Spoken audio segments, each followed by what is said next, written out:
Want to sound more like a native speaker in just 10 seconds? Let's dive into the secret, connected speech. It's all about joining words together instead of pronouncing each one separately. When you say, "What are you doing?" it sounds robotic. But native speakers say, "What are you doing?" That's the magic of it. When we speak quickly, we reduce sounds. So, "What are you?" becomes "What are you?" Let's try it together. Say it with me. "What are you doing?" Now a bit faster.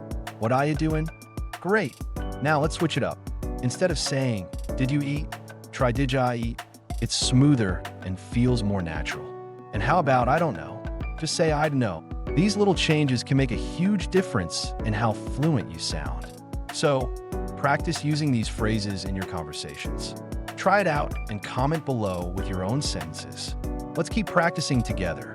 If this helped you, give it a thumbs up